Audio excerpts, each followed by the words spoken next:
Hello everyone, welcome to the channel. Today we're going to be talking about episode 13 of Grancrest Senki. I'll bookend all the introduction information into the last part of the video for the sake of brevity. I will note these reviews will be mainly focused on the animation of the show. I might do some other videos talking about other aspects of the show, but this series is just me trying to talk about the animation, so keep that in mind. Here we go. Mirroring the beginning of the first half, Grancrest spearheads the 13th episode, putting the series director Mamoru Hakateyama back into the storyboard duties. He does a strong job of conveying the size of the island with interesting moments like the montage while Theo and his party traveled through his homeland. I feel like many of the best visual traits that this show didn't have from the very beginning were very much on showcase in this episode. For instance, the large, beautiful landscapes that seem to be ever so present in Masakazu Obara's episodes are on showcase in full force in this episode. Comparatively, I don't think that Hakateyama does as strong of a job at conveying these landscapes as Obara does. His last episode was very grand and lofty, and I feel that the animation team had a hard time keeping up with his vision, which is not the case with this episode. Motifs that the show has been using since the very beginning, like the single tone shading, are used in full effect in this episode, and it creates a lot of drama, but I also feel like it doesn't really evoke the same level of drama that prior episodes by Hakateyama have in the past. Episode 5 and 1 use these moments to great effect, and I don't really feel that they were as strong in this episode.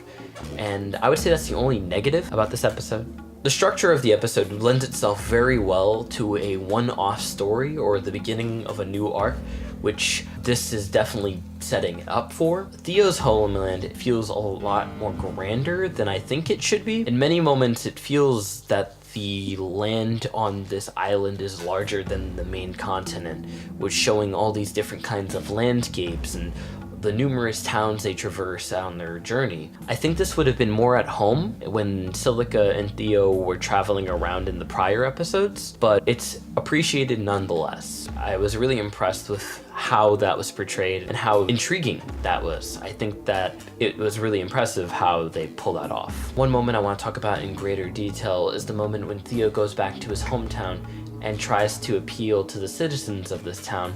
And you can see how his party is much smaller, to the point where there's a tree separating him from the townspeople, but the townspeople leak onto his side of the screen.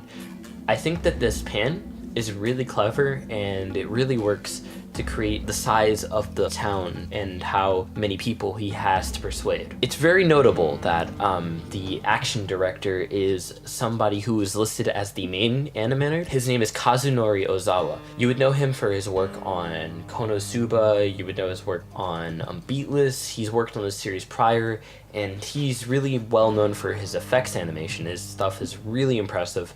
And while he doesn't really get to strut his stuff on this episode, the action is staged in a very pleasing way. I think that it's probably some of my favorite staging that the series has had for some of the action. I hope that this was concise enough.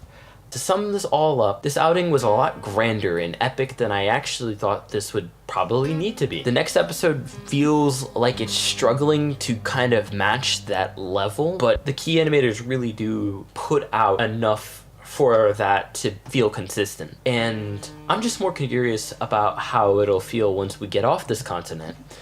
Thank you for watching the video. So now I'm just gonna say that I'm gonna be covering this show, and whatever you guys want me to cover in the comments, just let me know, I'll do it. Any improvements, definitely leave them.